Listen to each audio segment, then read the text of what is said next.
Namun terlebih dahulu Bu ini mau menjelaskan tentang motivasi. Jadi kalian sebagai peserta didik atau murid itu harus semangat belajar ya, supaya nanti kalian bisa mencapai keinginan kalian atau cita-cita kalian nanti mau jadinya apa. Di sini dia mau jadi dokter nggak? Ada nggak? Ada ya tentunya ya. Oke, jadi kita manusia itu harus selalu berpositive thinking atau selalu berpikir yang baik-baik.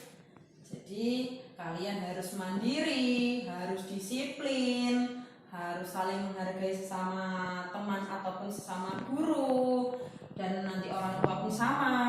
Kemudian harus tanggung jawab atau dan yang lain sebagainya ya. Jadi nanti kalian harus mempertanggungjawabkan apa kesalahan kalian dan kalian harus memperbaikinya. Seperti itu ya.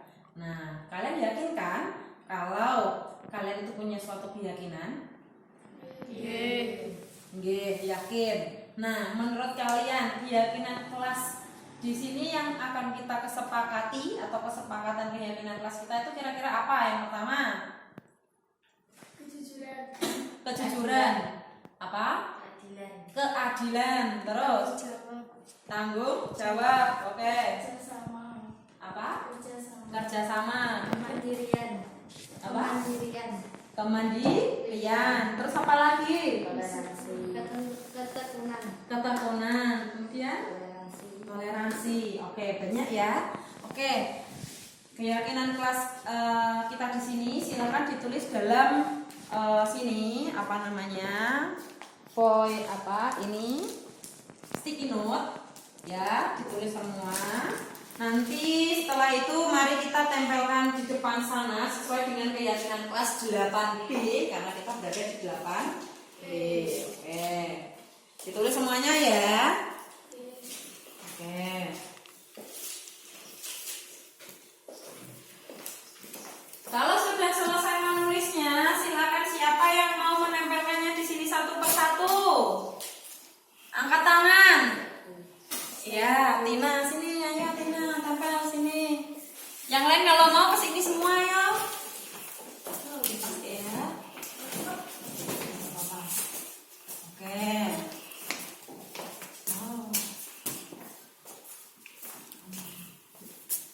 Keadilan, rasa hormat.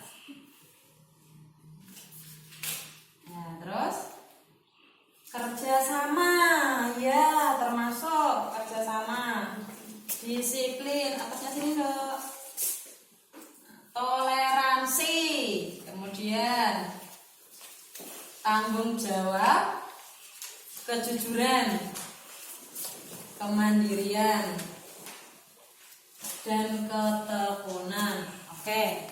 Berarti kita sepakat ya, keyakinan kelas kita itu meliputi 9, yaitu pertama apa anak-anak? Keadilan. Yang kedua? Rasa hormat. Yang ketiga? Kerjasama. Yang keempat? Disiplin. Yang kelima? Toleransi. Yang keenam? Tanggung jawab. Yang ketujuh? Kejujuran. Yang delapan? Kemandirian. Dan yang terakhir? Ketekunan. Jadi keyakinan kelas yang sudah kita sepakati ini tidak boleh dilanggar. Ya, apabila dilanggar nanti ada suatu hukuman atau konsekuensi dari apa yang telah kalian lakukan. Konsekuensinya sesuai dengan apa yang kalian lakukan ya. Paham?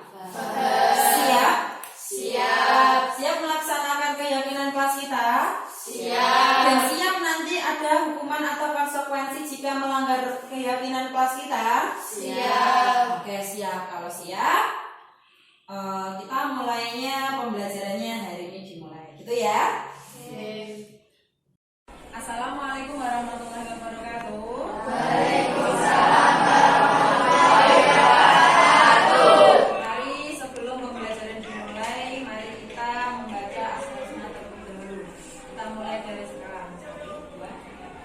Bismillahirrahmanirrahim.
Siap, gerak, berdoa mulai.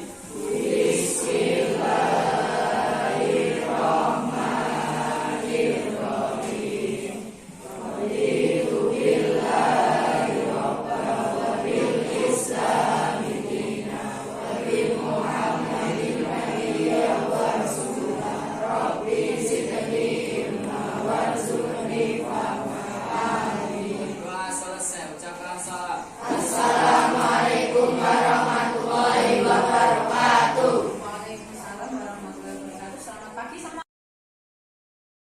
Assalamualaikum warahmatullahi wabarakatuh. Waalaikumsalam warahmatullahi wabarakatuh. Selamat pagi semuanya. Nah, sebelum pembelajaran dimulai, tadi sudah membaca Asmaul Husna, berdoa. Sekarang silakan tengok sebelah kanan kiri bawah kalian itu apakah ada sampahnya. Kalau ada sampah silakan sampah tersebut diambil lalu buang di tempat sampah sesuai dengan yang ada di depan kelas. Ayo semuanya cari sampah. Ini sampahnya siapa ini? Ini. Nggak boleh dititipkan temannya ya, karena punya kaki. Ayo. Kaget langsung jawab. Ayo. Buang sampahnya.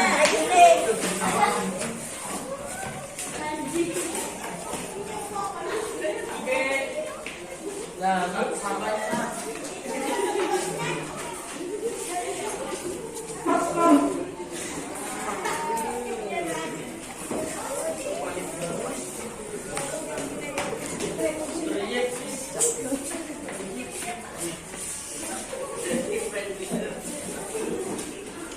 Sudah bersih semuanya?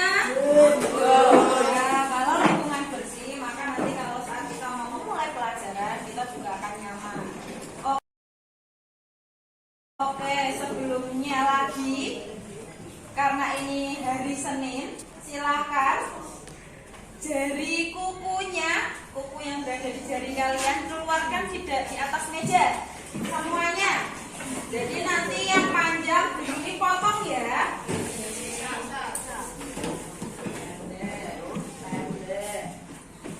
Ini Bu Yuni sudah bawa ini. Nah, ini nanti sama Bu Yuni. Nah, ini yang podo bae iki, nah.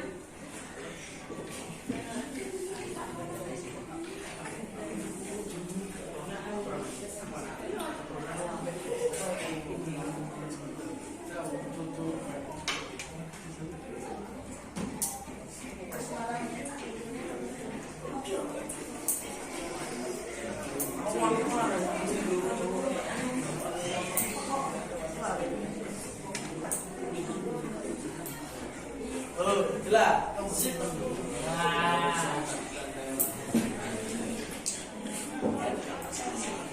Oke, dah.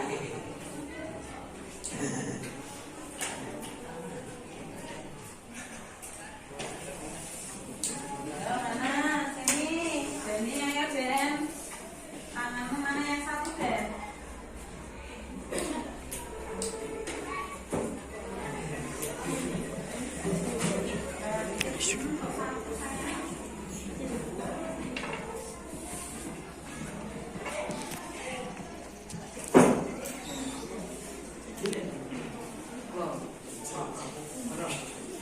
Laki-laki mana ayo?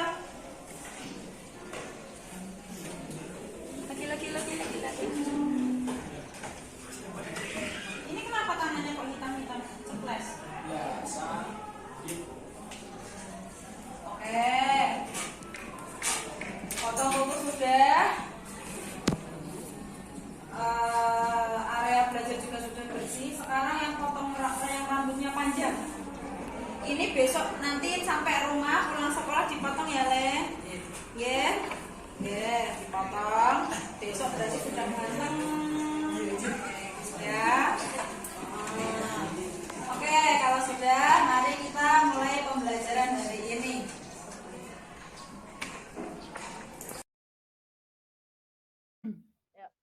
Wes siap ya? Wes? Oke. Assalamualaikum warahmatullahi wabarakatuh. Halo Bapak Ibu semuanya, apa kabar malam ini? Alhamdulillah baik Bu Yuni. Ya, Bu Vivi. Iya, Bu Sarwi. Oke, pada kesempatan kali ini saya Sri Yuni Setiawati, CGP Angkatan 8, akan memaparkan tentang budaya positif. Nah, nanti yang akan kita pelajari itu ada 6, yaitu yang pertama perubahan paradigma, kemudian arti disiplin, kemudian ada keyakinan kelas, hukuman, penghargaan, dan yang keempat ada kebutuhan dasar manusia, yang kelima posisi kontrol, dan yang paling terakhir, dan ini apa namanya ya, intinya yaitu adalah segitiga restitusi. Nah, sebelum kita mulai, kita main tebak-tebakan dulu. Jadi kita tebak-tebakannya itu adalah menyebutkan hewan, kemudian nama belakangnya nanti kita akan melanjutkan lagi nama hewan yang berawal dari hewan yang paling belakang tadi. Nah, kita mulai dari Pak Hamdani Lukman. Silakan mau menyebutkan hewan apa? Halo Pak Hamdani Lukman. Kucing. Ya, ayo Bu Aci. Hewan apa yang kata depannya itu adalah G? Gajah. Apa? G. Apa Bu Aci? Gajah. Gajah. Ayo Bu Vivi. Gajah berarti Harimau. H. Harimau. Lagi ke Pak Lukman lagi. Ular. Oh iya Bu Mbak Andin, ular. R berarti apa Pak Lukman tidak dengar?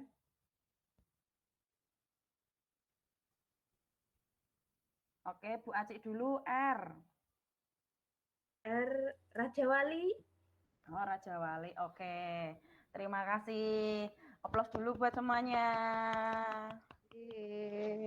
Nah, kita akan melanjutkan materinya, yaitu yang pertama tentang perubahan paradigma stimulus. Nah, perubahan paradigma itu diibaratkan itu adalah seperti kegiatan pada kepalan tangan. Ada si A dan si B, Anda dan teman Anda. Kemudian, sobeklah sari kertas, tuliskan benda atau sesuatu yang sangat berharga untuk Anda. Letakkan di salah satu tangan Anda, kemudian genggam, ya. Kemudian buatlah sebuah kepalan. Teman Anda itu akan mencoba sekuat tenaga dengan berbagai cara untuk meminta Anda untuk memberikan benda tersebut. Nah, dari sini apa yang terjadi? Apa yang terjadi? Maka yang terjadi adalah genggaman tangan tadi, Anda itu kan sekuat tenaga. Kemudian temannya itu kan memintanya. Ya berarti kalau Anda apa namanya ya, motivasi intrinsik dari Anda sendiri itu lebih kuat, maka teman Anda juga tidak akan bisa merebut benda yang Anda genggam. Tapi kalau misalkan Anda itu apa namanya, motivasi intrinsiknya sendiri itu kok kurang, maka Anda akan goyah dan akan memberikan benda tersebut kepada temannya tadi. Nah, kemudian ini ada perubahan paradigma teori kontrol. Nah, ini ilusi guru mengontrol murid, kemudian mengkritik dan membuat orang merasa bersalah.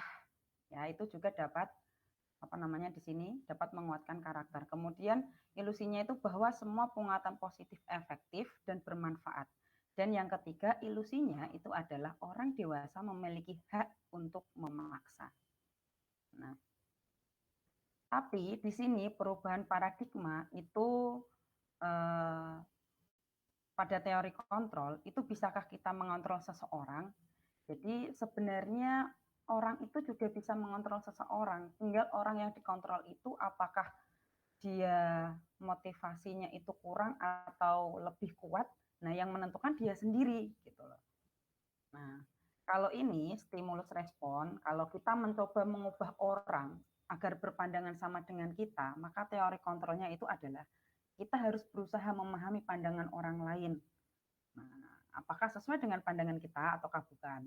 Kemudian yang kedua, perilaku buruk dilihat sebagai suatu kesalahan. Teori kontrolnya itu adalah semua perilaku memiliki tujuan. Orang lain bisa mengontrol saya. Teori kontrolnya hanya Anda yang bisa mengontrol diri Anda sendiri, seperti yang tadi saya bilang. Kemudian, saya bisa mengontrol orang lain. Teori kontrolnya, Anda tidak bisa mengontrol orang lain.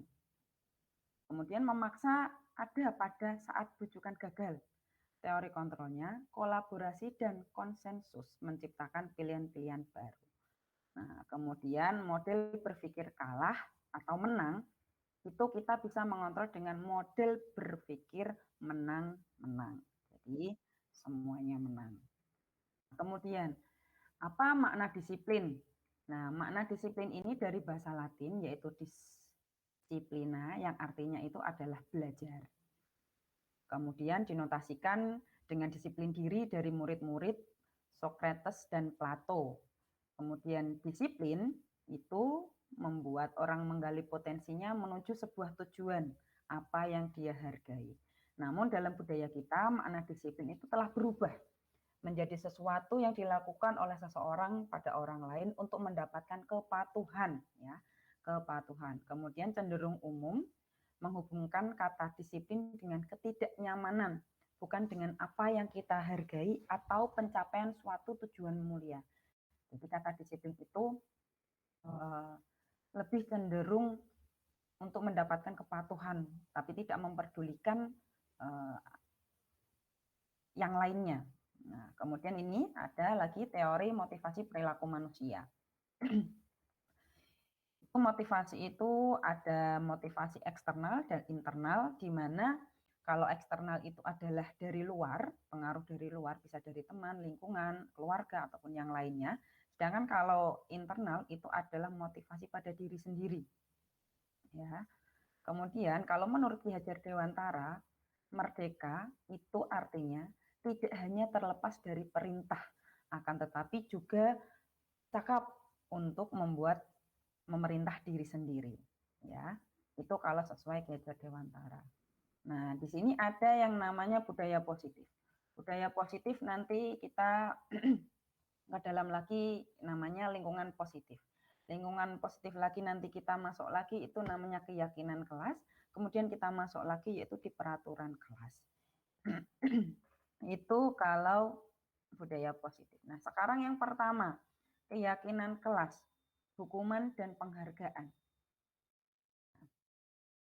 Kalau keyakinan kelas itu yang namanya keyakinan kelas berarti disetujui dengan antara murid dan guru. Jadi mereka sudah berdiskusi menentukan keyakinan kelasnya masing-masing itu apa. Nah, baru kemudian hukuman. Kalau hukuman itu identik dengan tiba-tiba. Jadi tidak sesuai dengan keyakinan kelas atau sesuai dengan diskusi yang di awalnya seperti itu. Kemudian kalau penghargaan, nah penghargaan di sini sebenarnya dia mematikan kreativitas anak ya, karena menimbulkan ketergantungan. Jadi pengennya itu ya saya dapat penghargaan terus untuk mendapatkan sesuatu. Kalau tidak ada itu ya mungkin si murid tadi tidak bersemangat. Nah, itu namanya mematikan kreativitas, ya. Itu yang namanya penghargaan. Kemudian di sini ada keyakinan kelas dan ada kesepakatan kelas. Nah, kesepakatan kelas itu misalnya di sini datang tepat waktu, mengucapkan salam, menjaga kebersihan, berdoa sesudah ataupun sebelum kegiatan, baik pelajaran atau melakukan sesuatu, kemudian aktif dalam pembelajaran dan tertib. Nah, Kemudian ada lagi yang B, itu ada model yang kayak gini. Kami guru dan murid saling menyayangi. Kami murid yang semangat belajar. Kami murid yang peduli dengan teman-teman. Nah, sekarang di sini ada peraturan.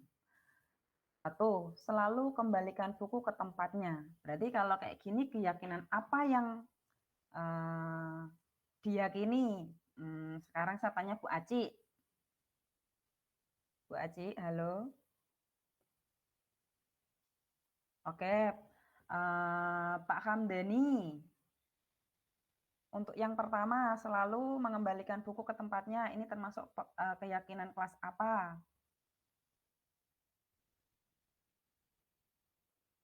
Halo, Pak Hamdani.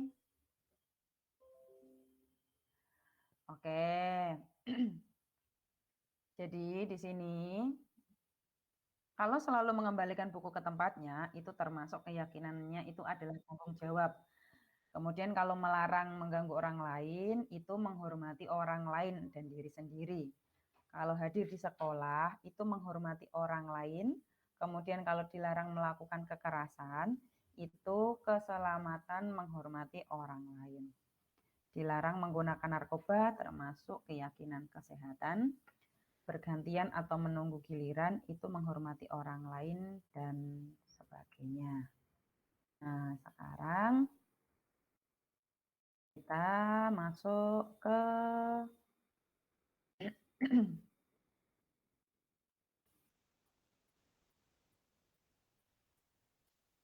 nah, kalau tadi tentang penghargaan. Nah, ini sekarang dihukum oleh penghargaan. Itu mempunyai pengaruh jangka panjang dan jangka pendek. Kemudian penghargaan itu adalah menghukum. Kemudian penghargaan itu juga mengurangi ketepatan.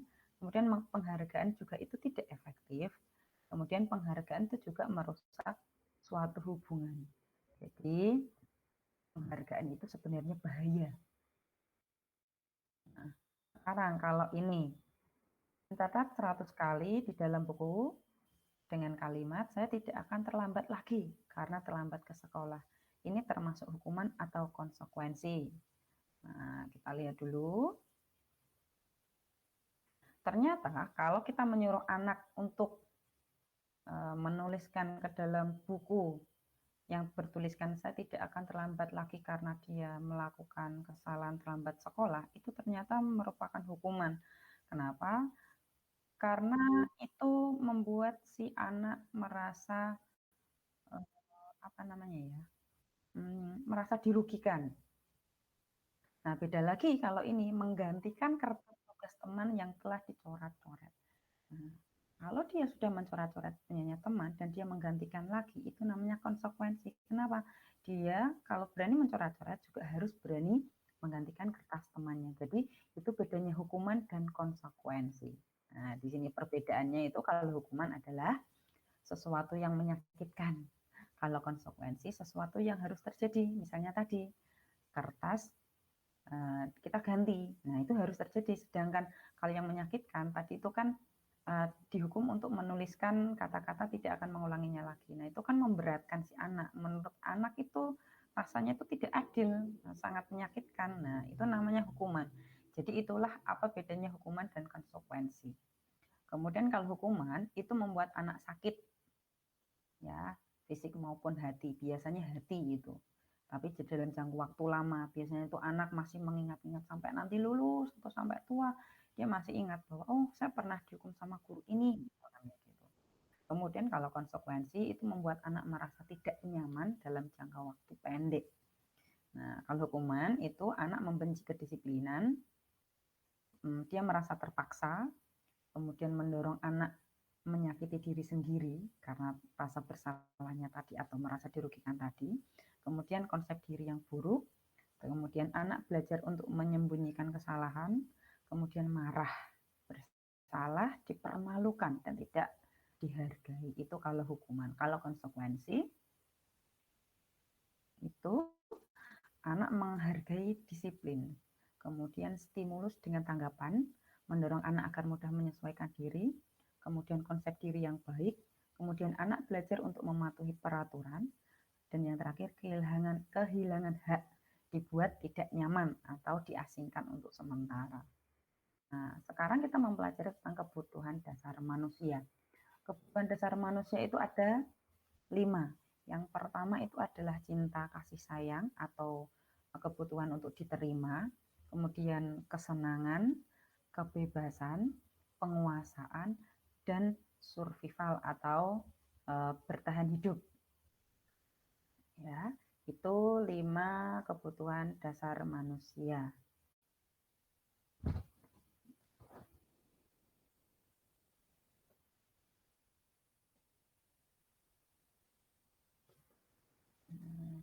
Kemudian 5 posisi kontrol ini itu ada 5.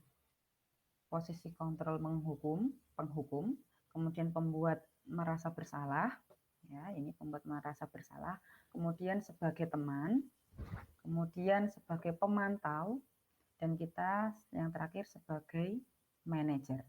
Kalau penghukum itu lebih menyakiti, menyindir atau membuat anak itu merasa sakit hati, bisa jadi seperti itu. Nah, kalau pembuat rasa bersalah itu biasanya berceramah dan mengatakan seharusnya kamu titik-titik gitu. Kemudian kalau nggak kayak gitu ya si ibu gurunya bilang, ibu kecewa karena kamu gini. Nah, kalau sebagai teman itu si anak pasti membuatkan alasan-alasan untuk muridnya, maaf guru maksudnya. Jadi di sini guru itu membuatkan alasan-alasan untuk muridnya, misalkan, ayolah lakukan demi ibu, atau enggak kayak gitu ya. Masa kamu tidak mau? Ingat, ibu tidak pernah bantu, misalkan seperti itu. Kemudian sebagai posisi kontrolnya sebagai pemantau, itu menghitung dan mengukur. Nah, maksudnya apa peraturannya? Nah, kayak gitu. Kemudian manajer itu gurunya biasanya itu mengajukan suatu pertanyaan-pertanyaan, di mana pertanyaan tersebut nanti murid sendiri yang akan menjawab, dan murid sendiri nanti akan tahu dia itu salahnya apa, dan murid itu nanti tahu apa yang harus dia lakukan. Misal kata-katanya gini, seorang guru akan berkata kayak gini, apa yang kita yakini, apa yang bisa kau kerjakan untuk memperbaiki masalah kamu ini. Nah, misalkan seperti itu. Nanti dari situ nanti anak pasti akan berpikir, oh ternyata saya salah ini. Nah, yang saya harus lakukan itu ternyata adalah ini. Nah, seperti itu. Itu kalau posisi kontrolnya sebagai manajer. Ya. Kemudian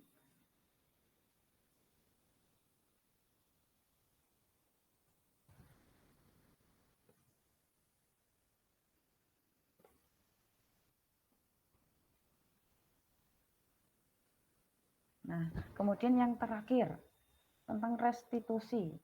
Apa itu restitusi? Jadi, restitusi adalah proses menciptakan kondisi bagi murid untuk memperbaiki kesalahan mereka, sehingga mereka bisa kembali pada kelompok mereka dengan karakter yang lebih kuat. Nah, ini yang namanya restitusi. Kemudian ada yang namanya ciri-ciri restitusi. Jadi ciri-cirinya itu 1, bukan untuk menebus kesalahan, tapi untuk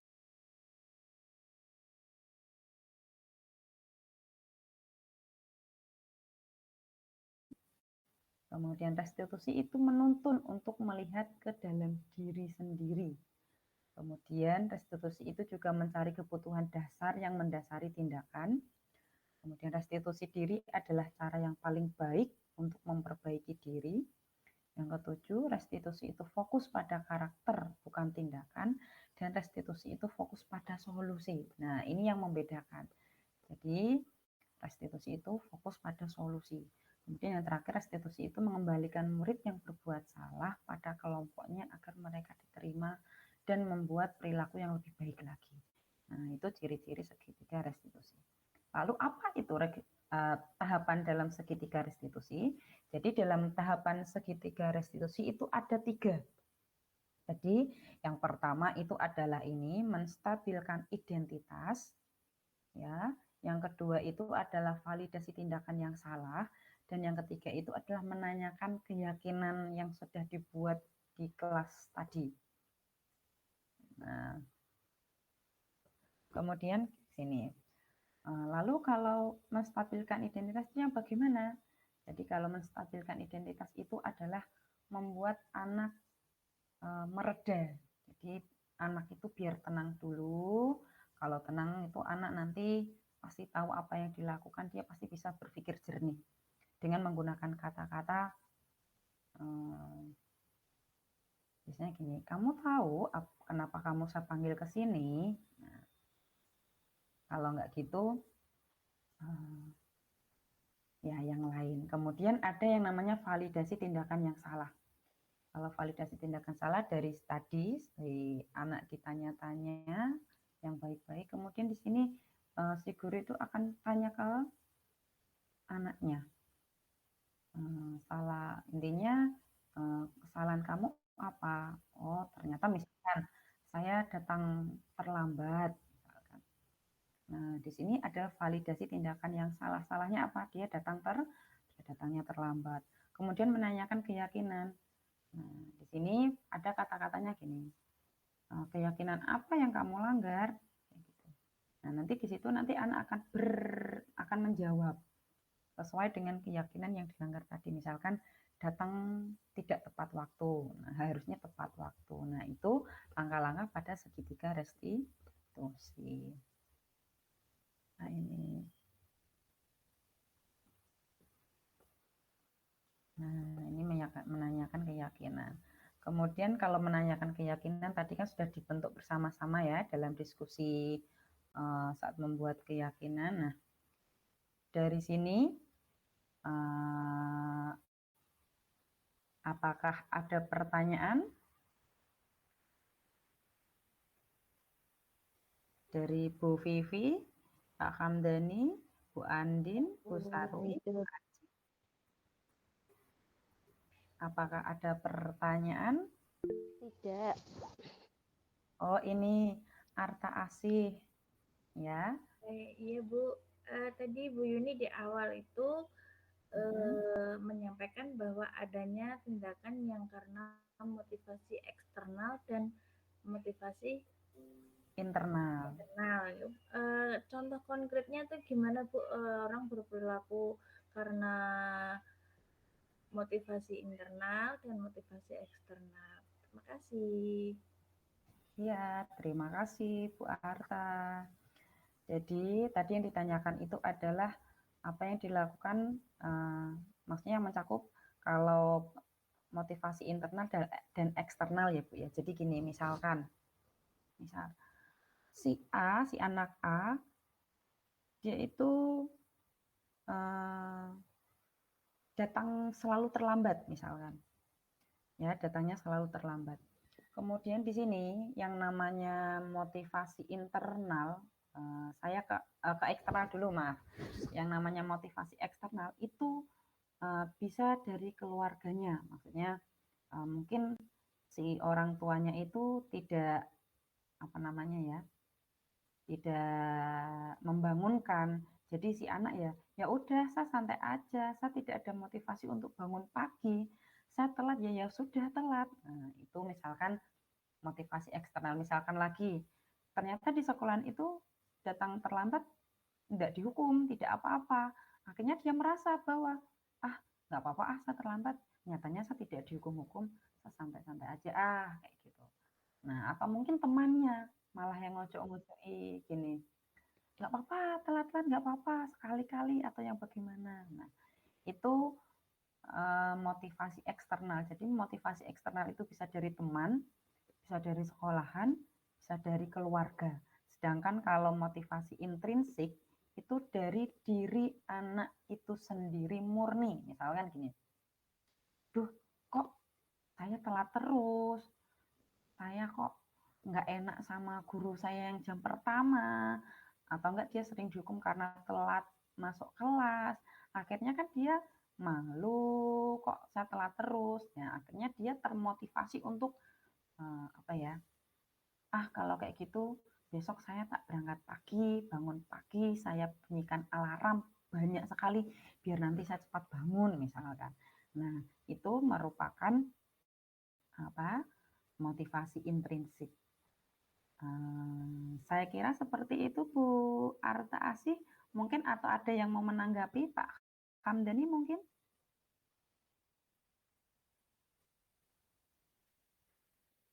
Halo Pak Hamdani.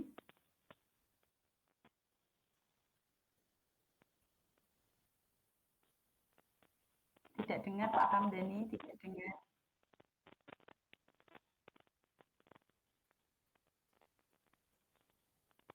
Oh ya sudah. Oh, ya sudah, ya sudah. Enggak. Atau mungkin ada yang mau ditanyakan? Bu Arta Asih mau tanya lagi? Satu lagi ya Bu. Ya. Soalnya tadi di di materi terakhir segitiga restitusi ya, itu kan Oh ada iya. tiga tahapan. Iya. Sebenarnya Bu, kita langsung saja tanpa di tahapan pertama, nggak usah nanyakan kesalahan, langsung kita tanya, sudah tahu kamu salahnya apa, silahkan langsung ke sekanti, berarti kita melewati yang menstabilkan identitas kayak gitu, itu boleh nggak Bu kayak gitu? Nah, Kasih. iya, terima kasih Bu Arta Asih, terima kasih atas pertanyaannya. Dari pertanyaan Bu Arta, itu tadi ditanya, Bu, kalau saya melakukan segitiga restitusi, tapi untuk validasi tindakan yang salah itu tidak saya terapkan. Jadi setelah menstabilkan identitas, itu langsung menanyakan keyakinan itu bagaimana. Nah, gini ya Bapak Ibu, yang namanya segitiga restitusi, kalau sudah ada 3 tahapan, maka 3 tahapan tersebut itu juga harus dilakukan. Jadi kalau tidak dilakukan salah satu ya tidak boleh, harusnya semuanya. Jadi gini saya punya cerita. Jadi saya itu dulu juga salah. Dulu itu sebelum saya mengikuti program guru penggerak, itu kalau dulu itu kan sering ada anak yang telat masuk seperti tadi yang saya bilang, masuk kelas. Jadi dia memang seringnya telat. Nah, di situ saya tuh juga salah, Bu. Saya malah langsung validasi tindakan yang salah, udah itu aja toh. Menstabilkan kemudian validasi tindakan yang salah. Malah lebih parahnya lagi, saya dulu itu menghukum langsung. Jadi saya hanya tak panggil di ruangan, memang ya tak panggil di ruangan. Kenapa kamu kok telat? Ya, gitu. Malah langsung to the point, langsung ke validasi tindakan yang salah. Malah di situ saya langsung menghukum. Nah itu ternyata tidak boleh. Jadi yang namanya segitiga restitusi, ketiga-tiganya itu juga harus dilakukan. Misalkan gini ya Bu ya, seperti tadi yang datang terlambat. Guru itu akan bertanya, itu si anak jadi kejadiannya ada kejadian murid datang terlambat. Kemudian ya udah kita bolehkan masuk dulu. Setelah bolehkan kita masuk dulu, kita mengajar sesuai dengan apa yang akan kita laksanakan tadi. Setelah itu, di sela-sela tadi bilang ke anaknya, misalkan si Antin, nanti istirahat menemui Bu Yuni di kantor ya. Nah, akhirnya anak kan datang. Nah, setelah datang, baru di situ tuh ditanya, Antin, kamu tahu nggak kenapa kamu saya suruh untuk menemui Bu Yuni di kantor? Nanti si anak tuh akan jawab, tahu Bu, apa karena saya datang terlambat ya Bu? Nah, di situ terus saya bilang, si bu gurunya akan mengatakan seperti ini, ya betul, kalau kayak gitu salah apa tidak ya? Si anaknya pasti akan jawab salah Bu. Si bu gurunya pasti nanti akan memvalidasi tindakan yang salah seperti ini biasanya. Iya, yang namanya manusia itu memang tidak lepas dari suatu kesalahan. Seperti halnya Bu Yuni juga pernah melakukan kesalahan. Nah itu kata-kata yang jadi intinya validasi tindakan yang salah. Dari situ kemudian menanyakan keyakinan. Nah, dari situ nanti si bu gurunya juga tanya, kalau kamu datangnya terlambat, berarti kamu melanggar keyakinan kelas yang mana? Nanti si anak itu pasti akan jawab sendiri.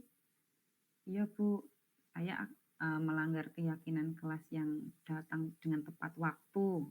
Nah, dari situ sudah tahapan yang ketiga, yaitu menanyakan keyakinan. Nah, dari sini nanti akan ditemukan solusi tadi untuk segitiga restitusi itu kan nanti ada solusi yang membuat si anak menjadi perilakunya itu semakin baik dan diterima pada kelompoknya. Nah, di sini nih yang paling bagus pada segitiga restitusi. Jadi setelah menanyakan keyakinan, nanti si ibu guru itu akan bilang gini, kalau kamu melanggar keyakinan tersebut, kamu tahu kan yang harus kamu lakukan? Iya Bu. Misalkan apa? Ayo yang kamu lakukan. Ya udah deh Bu. Nanti malam saya akan tidur tidur lebih awal. Saya tidak nonton HP. Kemudian nanti kalau fajar atau pagi itu saya akan bunyikan alarm biar saya itu cepat bangun. Nah, oh iya kayak gitu. Kemudian solusinya kalau kayak gitu solusinya apa? Ya saya akan berusaha untuk datang dengan tepat waktu. Nah, misalkan seperti itu. Itu kalau dari versi datang terlambat. Ataukah Bu Artasi juga mau berbagi cerita mungkin? Enggak Bu, ini apa? Oke, itu kan 3 langkah ini harus dilakukan ya, dan harus berurutan ya Bu, atau boleh ke misalnya misalnya kepada anak yang salah langsung kita peraturan kelas kita apa saja ya, terus kamu melanggarnya apa, kayak gitu boleh enggak, atau memang harus berurutan? Oke, terima kasih Bu Iya. Arta. Ya, jadi seperti yang sudah tadi saya terangkan bahwa yang namanya segitiga restitusi itu ada 3 tahapan, maka ketiga-tiganya itu harus terpenuhi Bu. Kalau Iya. ketiga-tiganya tidak terpenuhi ya itu namanya tidak segitiga restitusi. Iya, berarti harus berurutan juga nih Bu ya. Nggih. Dimulai dari ini apa? Menstabilkan identitas dulu, baru selanjutnya validasi tindakan yang salah, baru kita menanyakan keyakinannya kayak gitu nggih. Iya. Nggih. Kalau Iya. saat itu ngajar apa ya Bu? Saya mengajar SD, Bu. Oh, mengajar SD. Kebetulan Iya. saya itu mengajar di SMP, Bu. Barangkali kita bisa sharing-sharing mungkin kesalahan yang dilakukan anak yang melanggar keyakinan itu apa. Kemudian coba kalau pakai segitiga restitusi itu apa yang harus dilakukan gitu misalkan. Oh, kalau selama ini ya, karena saya belum dapat ilmu ini ya Bu ya, segitiga restitusi ya, selama ini ya kalau ada yang salah ya maaf nih, kita juga langsung memberi konsekuensi kayak gitu, entah hukuman apa konsekuensi ya. Apalagi saya kelas rendah ya. Ini apa, anak-anak kan saya pikir itu belum mengerti kayak gitu. Jadinya kalau setiap misalnya ada anak yang terlambat atau ada anak yang misalnya tidak mengerjakan PR kayak gitu ya, langsung kita anak-anak suruh maju, suruh mengerjakannya di papan tulis di depan kayak gitu. Enggak menanyakan, yang tahunya oh kamu tidak mengerjakan di rumah jadi kamu silahkan mengerjakan di maju ke depan ke papan tulis kayak gitu Bu. Jadi belum, ya memang belum mengaplikasikan segitiga restitusi ini. Oh, baik. Berarti nanti setelah dapat materi ini nanti bisa diterapkan di sekolahnya Bu Arta nggih? Ya, insya Allah Bu. Makasih Bu ilmunya. Ya, sama-sama Bu. Atau mungkin Bu Andini mau bertanya? Bu Andin? Tadi sudah on kamera, sekarang off lagi. Bu Andin, halo.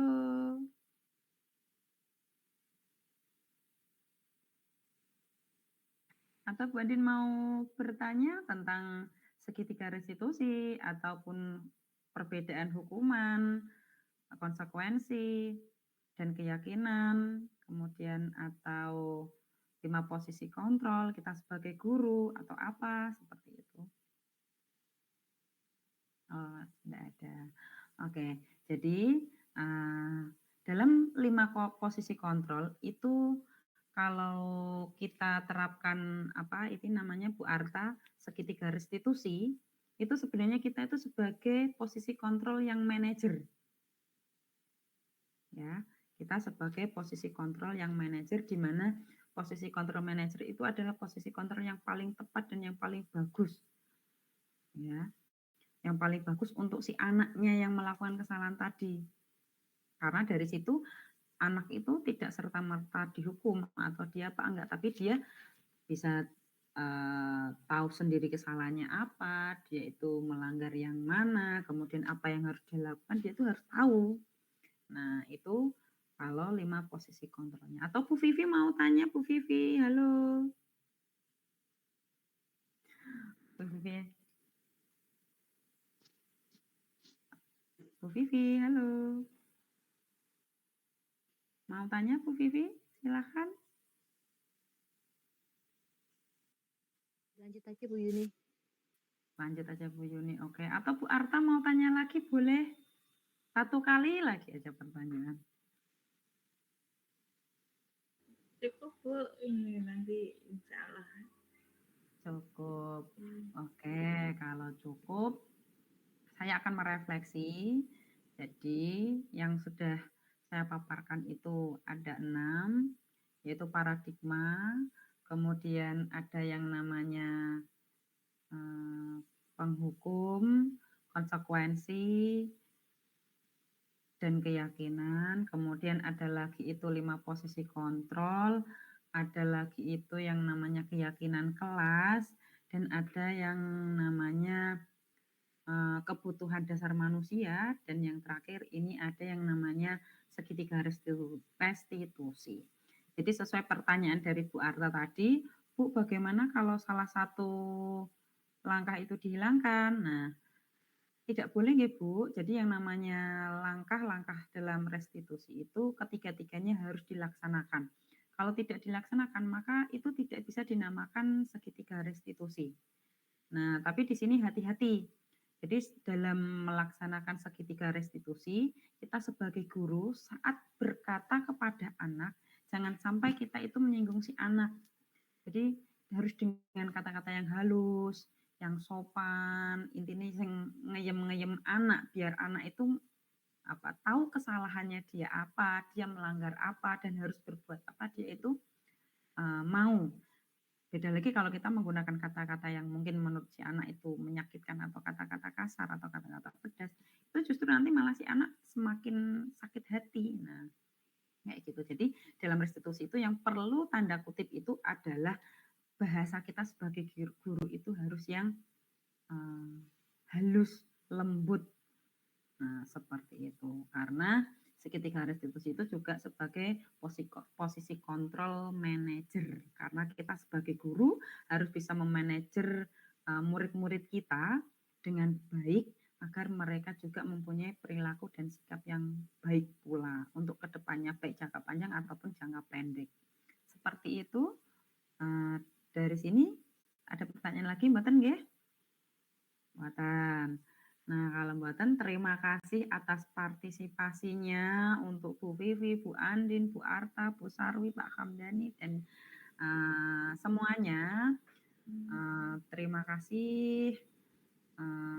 Semoga apa yang saya paparkan itu bermanfaat untuk semuanya.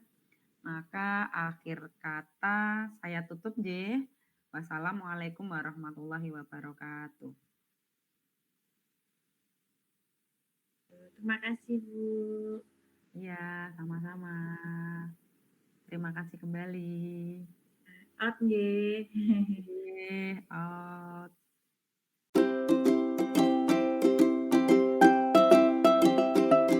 Assalamualaikum warahmatullahi wabarakatuh. Waalaikumsalam warahmatullahi wabarakatuh. Selamat pagi semuanya. Pagi.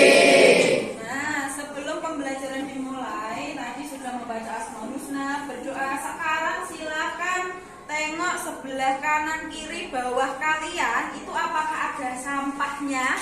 Kalau ada sampah silakan sampah tersebut diambil lalu buang di tempat sampah di Mulai dengan yang ada di depan kelas. Ayo, semuanya cari sampah. Ini sampahnya siapa ini? Ini.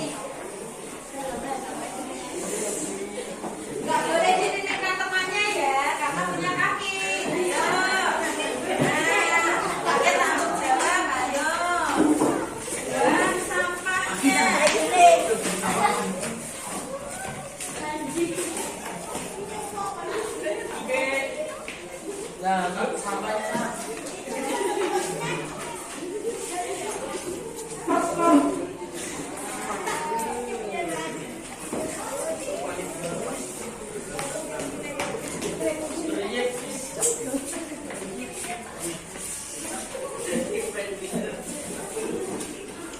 Sudah bersih semuanya? Ya, kalau lingkungan bersih, maka nanti kalau saat kita mau memulai pelajaran, kita juga akan nyaman. Assalamualaikum warahmatullahi wabarakatuh. Saya Yuni Anawaluya dari kelas 8C SMP Islam Ngaringan. Saya sangat bangga dan termotivasi dengan terbentuknya keyakinan kelas ini. Kami merasa didukung dalam lingkungan inklusif dan bersedia menghargai perbedaan. Keyakinan ini memberikan arti mendalam pada pembelajaran kami, dan kami bersemangat untuk menerapkannya dalam kehidupan sehari-hari.